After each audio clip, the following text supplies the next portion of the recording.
Irmãos amados, estamos estudando a carta de Paulo aos Romanos e hoje nós vamos começar a ler o capítulo 6. Antes de nós lermos a palavra, quero dizer aos irmãos, pastor, nós só temos esse pouquinho de convites aqui, ó. Então, os irmãos que ainda não levaram os convites, por gentileza levem, porque a festa vai terminar no domingo.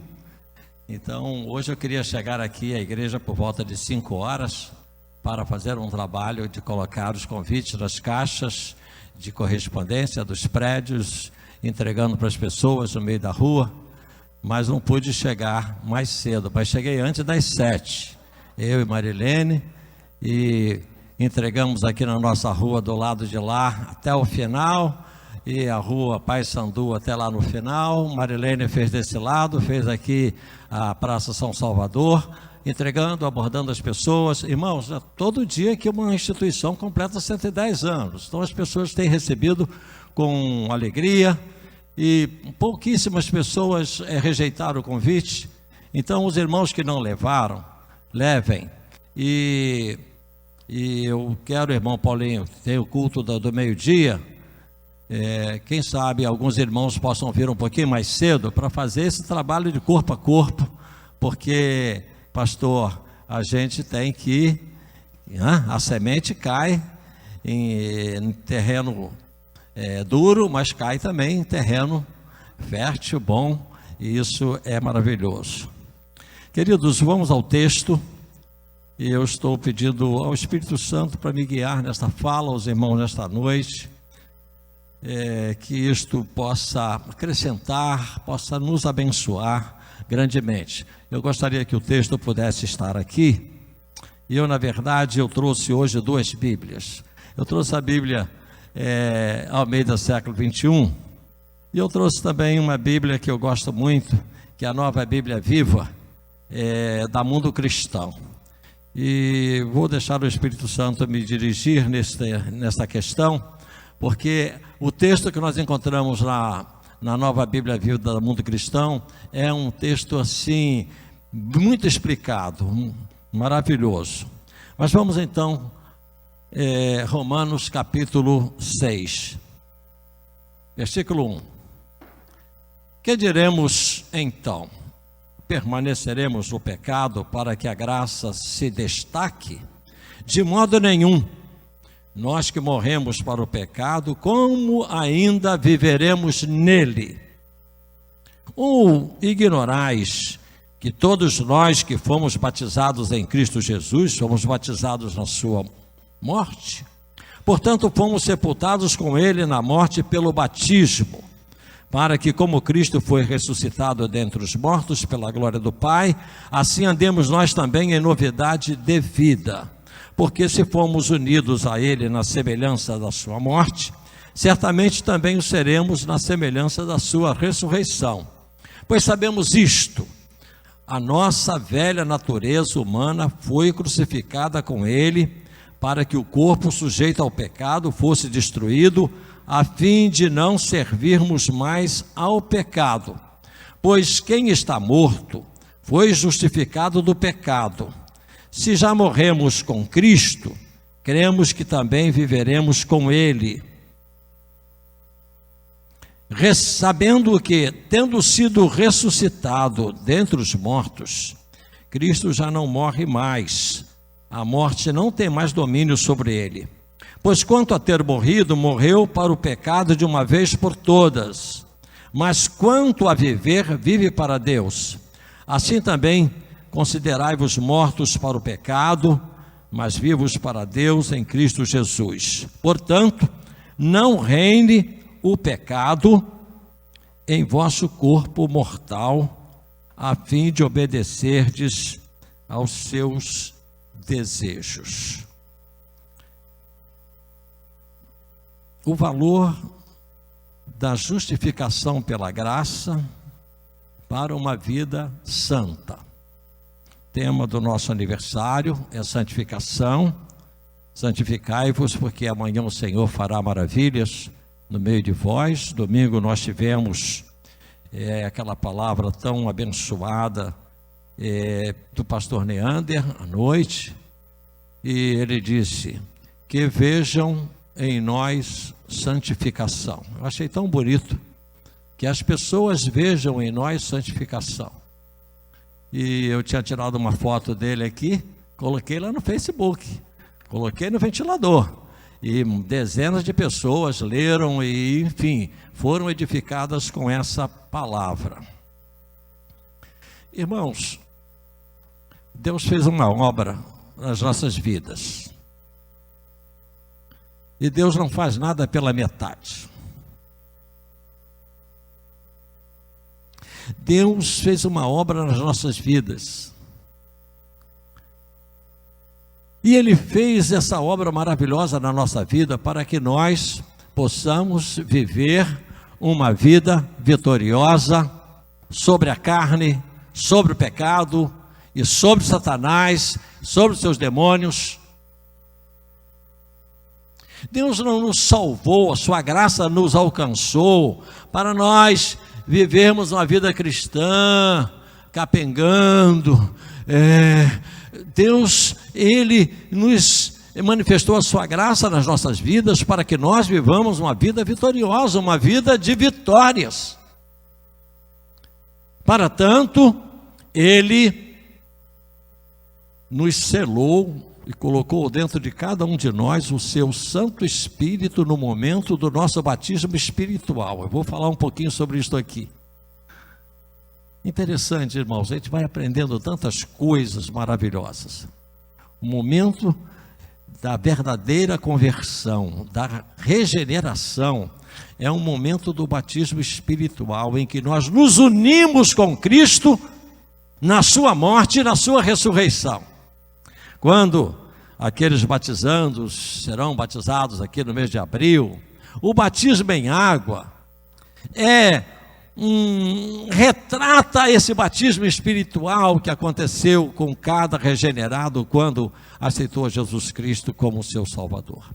Então o Senhor, Ele nos salvou em Cristo Jesus, seu Espírito Santo nos selou, nós somos chamados à santificação, uma vida cheia do Espírito Santo e debaixo da autoridade do Senhor Jesus Cristo. Em o nome do Senhor Jesus Cristo, o Senhor deseja que nós discipulemos, que nós levemos a sua palavra. É assim que Ele deseja que a gente faça. O apóstolo Paulo, escrevendo aos crentes de Éfeso, ele fala, porque ele ficou preso em Roma, ele fala da armadura do cristão.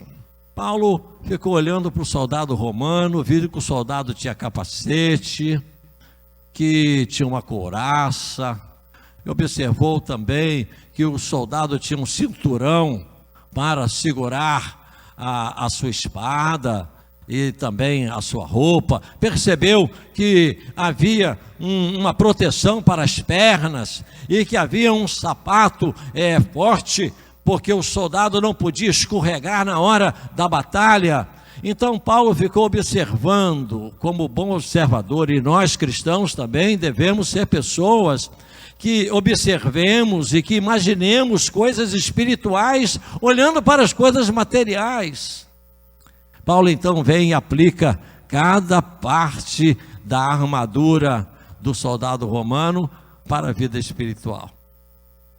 Então ele fala de espada do Espírito, de capacete da salvação, ele fala com os pés no sentido de uma preparação constante de mensagens do Evangelho para as pessoas, ele fala da couraça, ele coloca um sentido espiritual em cada uma dessas coisas.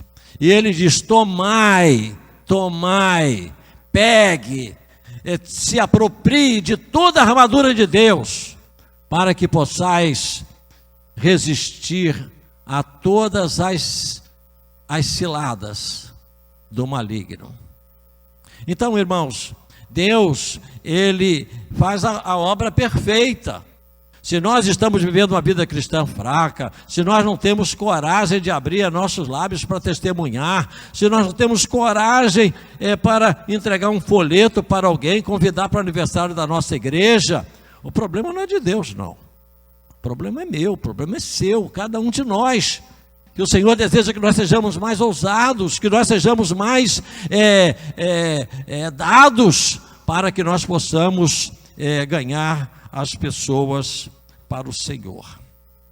Mas Paulo, aqui, e nós fomos apenas até o versículo 12, porque esse capítulo vai até o versículo 23, os outros versículos virão para o próximo estudo. Eu quero falar aqui um pouquinho só sobre esse começo de Romanos capítulo 6. Paulo emprega, irmãos, o método dialético dos filósofos gregos estoicos. Nas escolas rabínicas, nas quais Paulo fora treinado na juventude, perguntas eram formuladas que encorajavam os estudantes a debatê-las. Perguntas eram feitas para que houvesse um debate na classe. Objeções eram colocadas para que a classe pudesse pensar. E há 4 perguntas nesse começo do capítulo 6, para que nós possamos pensar. E Paulo vai nos ajudando a responder essas perguntas. Que diremos então? Permaneceremos no pecado para que a graça se destaque? Segunda pergunta. De modo nenhum, nós que morremos para o pecado ainda viveremos nele? Olha outra pergunta. E vem a terceira pergunta. Ou ignorais que todos nós que fomos batizados em Cristo Jesus, fomos batizados na sua morte?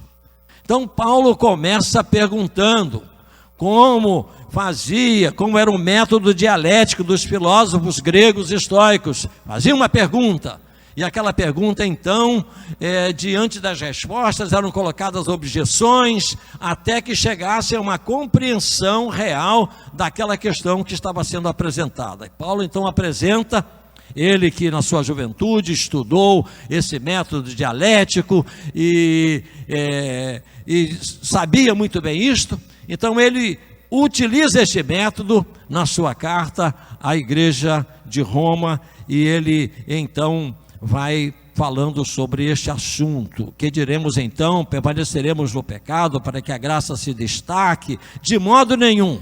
Nós que morremos para o pecado, como ainda viveremos nele? Ou ignorais que todos nós que fomos batizados em Cristo Jesus, fomos batizados na sua morte? Fomos batizados na sua morte. E versículo 4, ele vai então explicando essas perguntas que ele faz, esclarecendo este assunto. Mas irmãos, aqui no capítulo 3 dessa carta aos Romanos, versículo 8, esta questão defendida por Paulo, da salvação pela graça, e totalmente pela graça, e 100% pela graça. Já naqueles dias, ele era questionado sobre isso. Vejam o capítulo de número 3, versículo 8. O que é que o apóstolo Paulo, nesta mesma carta, o que ele escreve? Se puder colocar aqui, é interessante. Por que não dizemos, como alguns afirmam, com calúnia que dizemos? Olha, o apóstolo sendo caluniado, vejam só, 3, versículo 8. E por que não dizemos, como alguns afirmam, com calúnia, que dizemos? Façamos o mal para que venha o bem.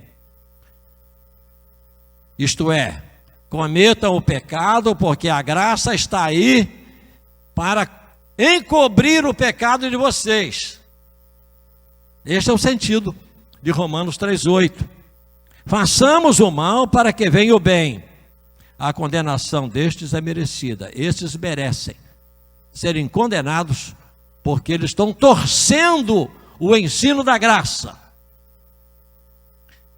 E por que não dizemos como somos blasfemados? Olha aqui, como alguns dizem que nós dizemos.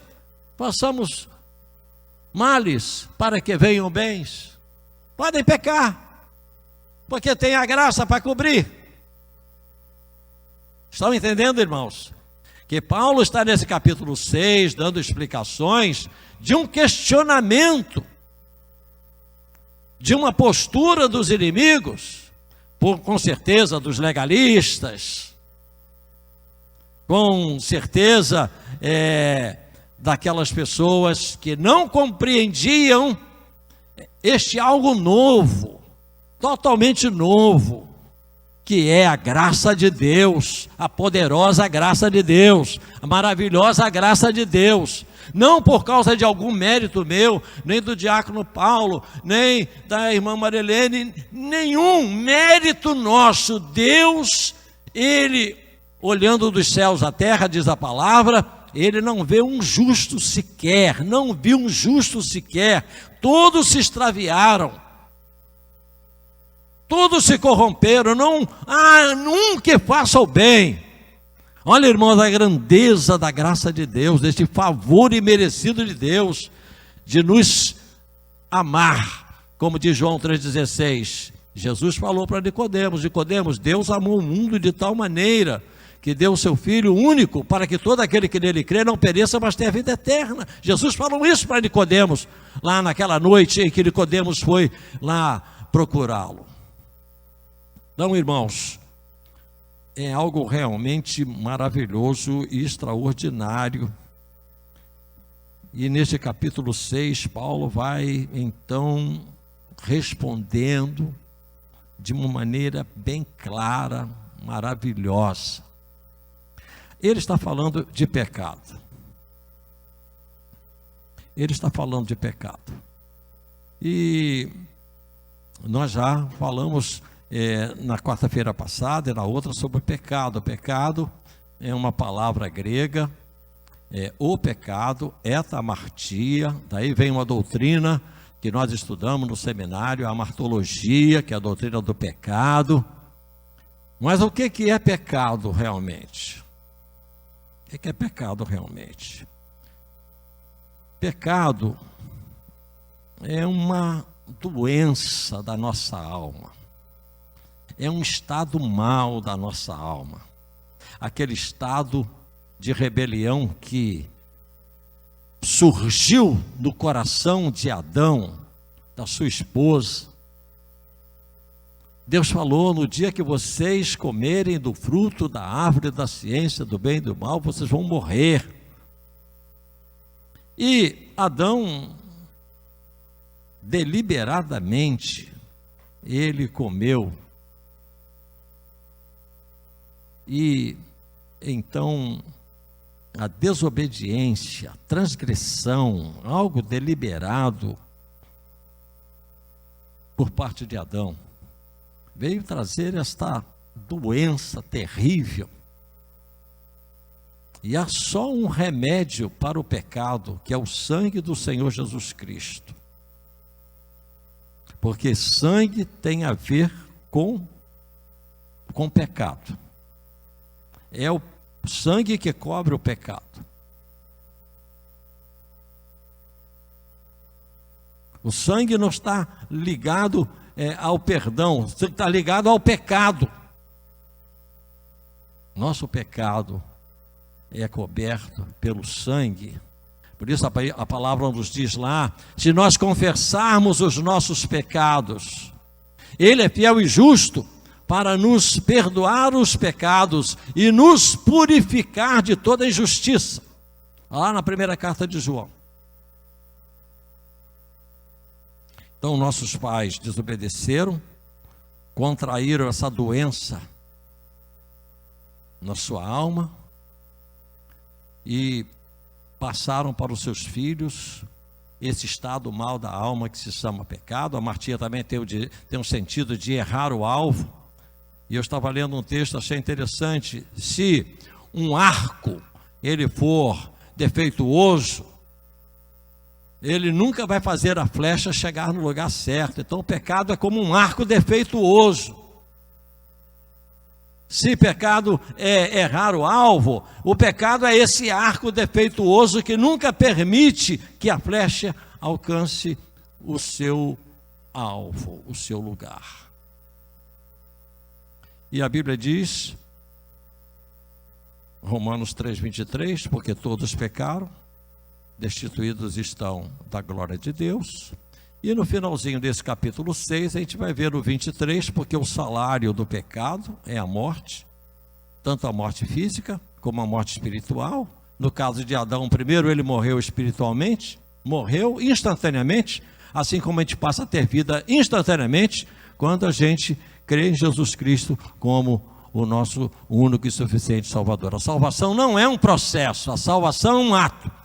Enquanto que a santificação é um processo que começa no nascimento espiritual, na nova vida em Cristo Jesus.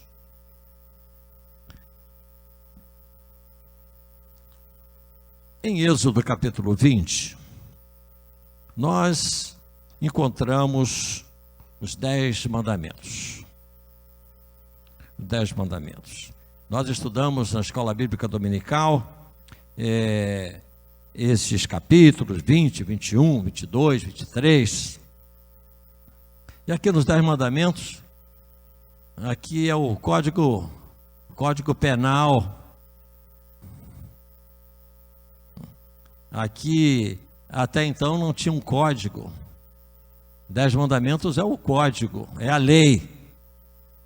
Mas, no entanto, como Paulo ele argumenta, de Adão até Moisés, não havia um código penal.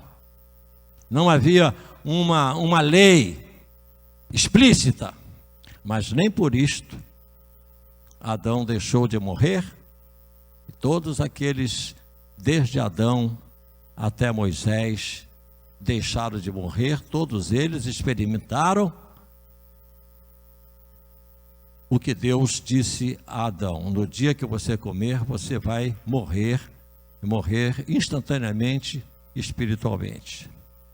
Quando chegamos aqui em Êxodo, capítulo 20, nós temos aqui os nomes, né, das práticas que os homens faziam até então. Talvez eles nem soubessem direito qual era o nome daquilo que eles estavam fazendo. Olhar para a propriedade do seu vizinho, sobre o gado bonito, cobiçar aquele gado, não sabia nem direito que isso era cobiçar. Então aqui no capítulo 20, nós temos aqui começando o pecado da idolatria. Pecado da idolatria. Vocês não vão se prostrar diante de outros deuses, vocês não vão fazer imagens do que há no céu, na terra, debaixo da terra, vocês não vão se prostrar diante dessas coisas. Depois nós vamos encontrar Deus dizendo que um dia deveria ser santificado, deveria ser separado, para que o povo pudesse repousar, e não só os homens, mas repousar os animais que trabalhavam lá, puxando os arados na terra. Então era um dia não só de descanso das pessoas, mas dos animais também. Era o dia, a santificação desse dia, esse dia sendo separado. Depois Deus vai falando aqui da necessidade de honrar pai e mãe, e não assassinarás, que é a melhor tradução, ao invés de não matarás, não adulterarás, não furtarás, não roubarás, não dirás falso testemunho contra teu próximo, não cobiçarás a casa do teu próximo, não cobiçarás a mulher do teu próximo, nem o seu servo, nem a sua serva, nem o seu boi, nem o seu jumento, nem coisa alguma do teu próximo. Então aqui nós encontramos os nomes dessas atitudes,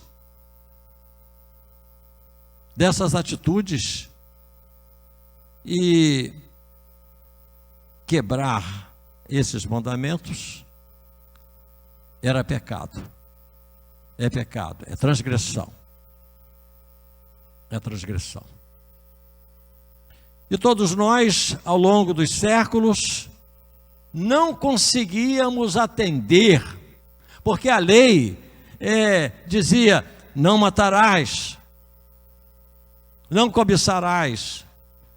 Mas não apresentava a provisão para não se fazer isso. Irmãos, como isso é importante. A lei dizia o que se tinha que fazer e parava aí. Não apresentava como não cobiçar, como não matar, como não fazer isso e aquilo. Então a lei se tornou apenas apontando os nossos pecados. Mas a graça de Deus, não. A graça de Deus nos viu pecadores. E a graça de Deus nos apresenta a provisão para não vivermos mais no pecado. Amém, irmãos? Que maravilha! Que maravilha!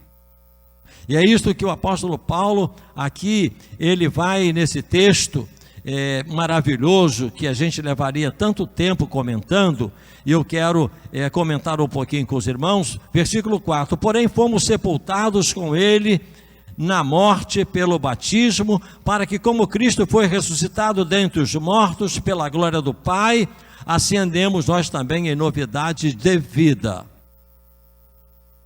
Esse batismo aqui, irmãos, não é o batismo na água.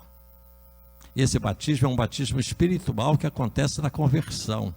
Por isso, irmãos, que nós temos que pregar mais sobre a cruz. E nós temos que pregar mais sobre a ressurreição. Porque quando a pessoa se converte, ela se une com Cristo na sua morte, na sua sepultura, mas também na glória da sua ressurreição.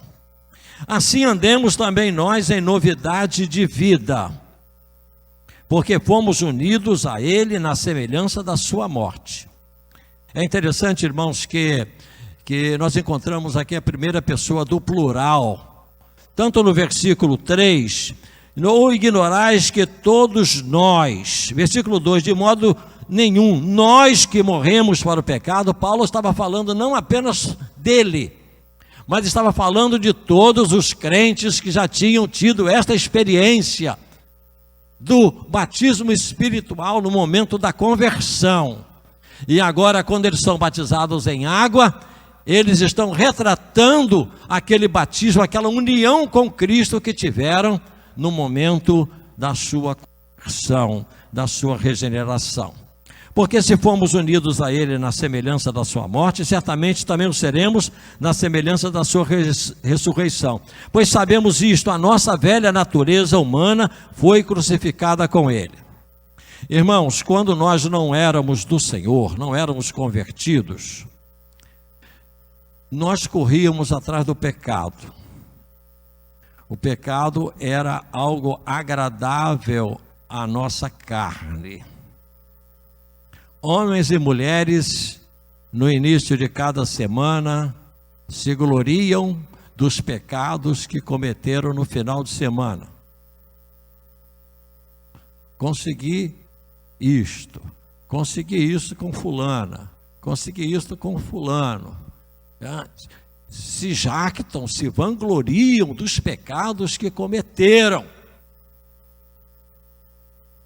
Então, antes da nossa conversão, nós corríamos atrás do pecado, mas depois da nossa união com Cristo, na conversão, na regeneração, quem corre atrás de nós hoje é o pecado. O pecado é que corre atrás de nós para tentar nos segurar. Então vejam os irmãos, que o pecado que nos alegrava, as conquistas que os homens conseguem nos seus pecados, hoje que nós estamos unidos com Cristo, o pecado nos leva a chorar. Porque eu não vigiei? Por que que eu deixei acontecer isto? Por quê? Por quê? Por quê? Então o apóstolo Paulo está falando aqui que nós temos agora uma nova vida. Versículo de número 5: porque se fomos unidos a Ele na semelhança da sua morte, certamente também o seremos na semelhança da sua ressurreição. Versículo 6, pois sabemos isto, nossa velha natureza humana foi crucificada com ele. Paulo aos Gálatas, capítulo 2, versículos 20 a 22, ele disse, porque eu já estou crucificado com Cristo.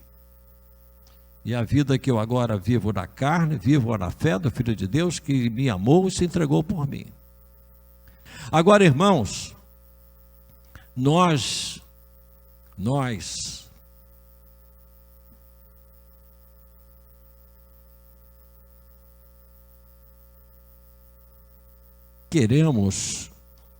deixamos de querer muitas coisas. Eu não gosto dessa comida, eu não gosto dessa cor, eu não gosto desse perfume, eu não quero isto, eu não quero aquilo, não quero aquilo outro. E uma das coisas que nós precisamos não querer é pecar. Eu não quero pecar. Vamos dizer juntos, irmãos? Eu não quero pecar. Eu não quero essa roupa. Eu não quero morar naquela casa. Eu não quero aquele carro. Quantas coisas nós não queremos? Eu não quero viajar nesse final de semana.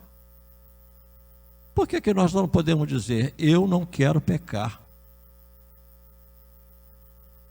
Há bom tempo havia um cântico na igreja, eu não quero pecar, eu não quero pecar.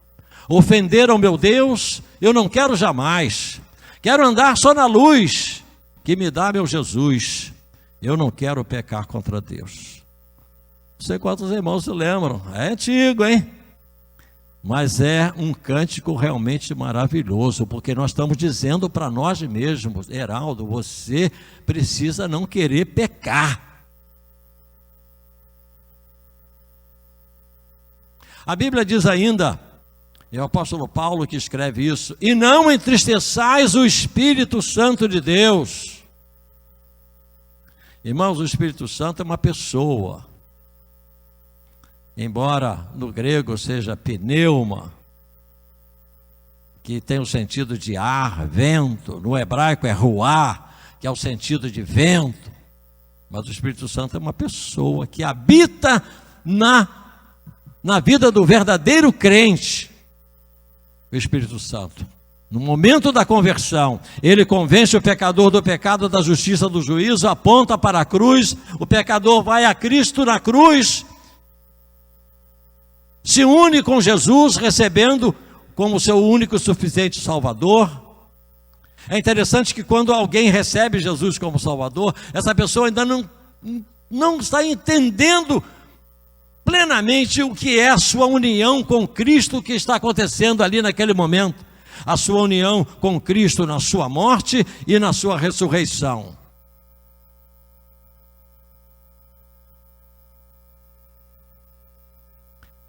Então, irmãos, o Espírito Santo é uma pessoa e o Espírito Santo se entristece quando a gente peca, quando a gente é fraco, quando a gente desobedece a palavra. Desobedece a palavra. Por isso, irmãos, quando nós estamos, às vezes, numa atmosfera de tentação, nós precisamos fazer como José fez lá no Egito. Quando a mulher de Potifar se engraçou para o lado dele, pôs os olhos nele e queria ir para a cama com ele, ele disse, como? Ele fugiu, deixou na mão dela lá a sua capa. E ele disse, como eu pecaria contra o meu Deus? Irmãos, todo pecado que nós cometemos, primeiramente é contra Deus, contra a sua palavra. Como eu iria pecar contra meu Deus? Como é que eu iria trair a confiança do seu marido? Olha, irmãos, olha o caráter deste jovem chamado José, que foi com 17 anos para o Egito. E 13 anos depois, de manhã ele saiu da cadeia e de noite ele estava no palácio lá do rei. Deus, o faraó mandou buscá-lo lá. E ele se barbeou, se preparou, porque ia estar com o rei. De manhã estava lá, mas à noite estava, à noite ou à tarde, não sei, já estava lá no palácio. Então, irmãos, uma oração que nós precisamos começar a fazer é essa: Senhor, não quero pecar. Tem muito crente que diz: a carne é fraca, carne é fraca.